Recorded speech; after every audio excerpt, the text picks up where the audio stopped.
Assalamualaikum warahmatullahi wabarakatuh.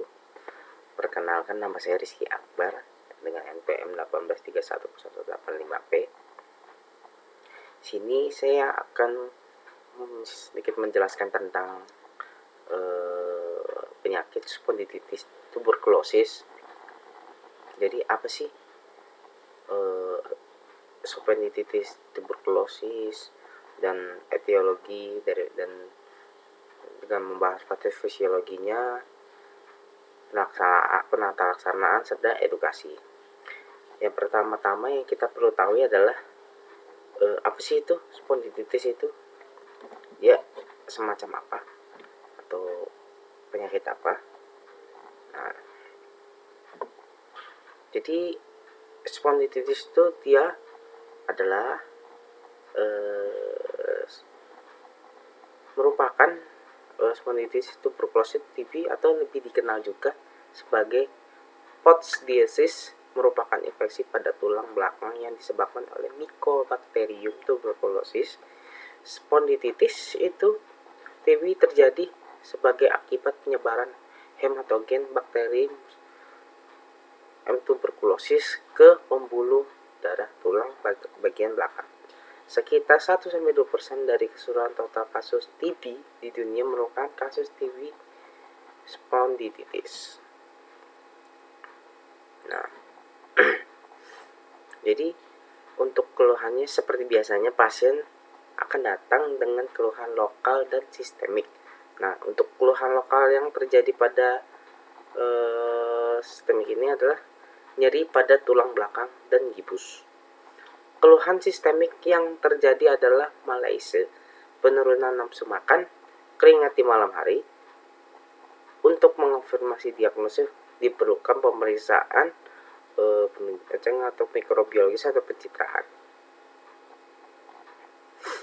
Nah, untuk dari segi etiologi dan fisiologinya, spondylitis TB ini seperti etiologinya itu dari yang disebabkan oleh Mycobacterium tuberculosis.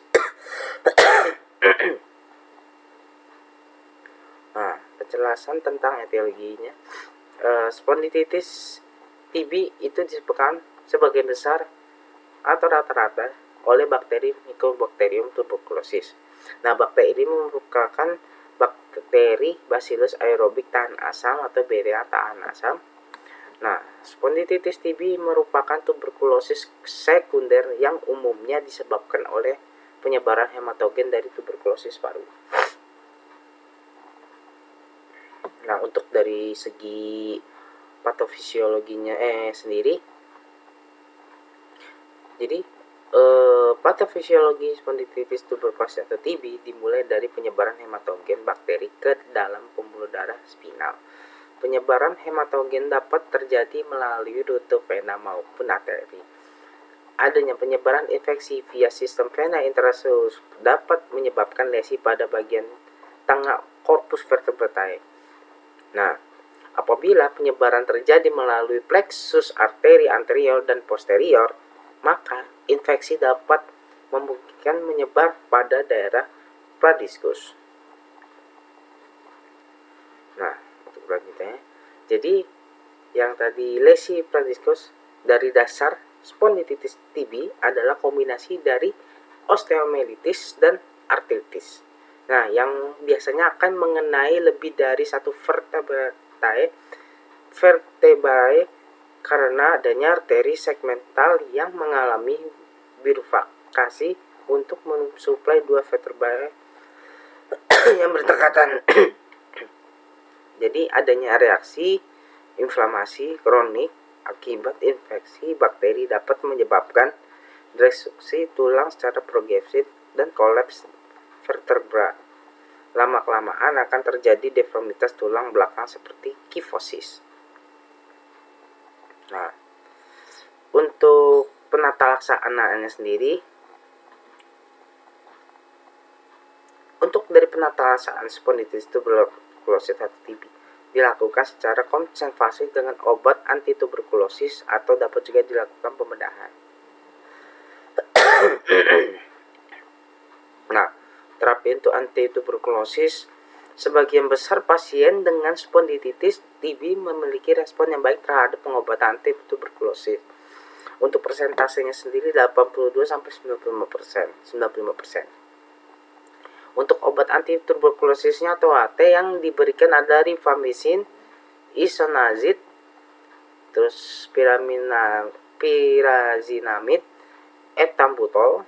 Regimen yang diberikan adalah OAT kategori 1 atau 2 RHZE atau 4H 3R3.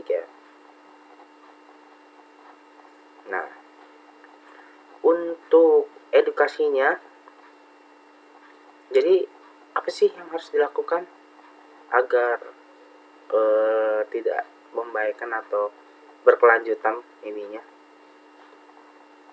Jadi edukasi pada spondilitis tuberkulosis yang utama adalah pentingnya kepatuhan terhadap pengobatan. Pengobatan TB memerlukan waktu yang cukup lama. Oleh karena dokter perlu menekan pentingnya kontrol rutin konsumsi obat sampai pasien dinyatakan sembuh.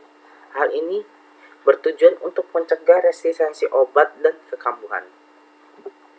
Ya, demikian penjelasan saya tentang spondilitis tuberkulosis.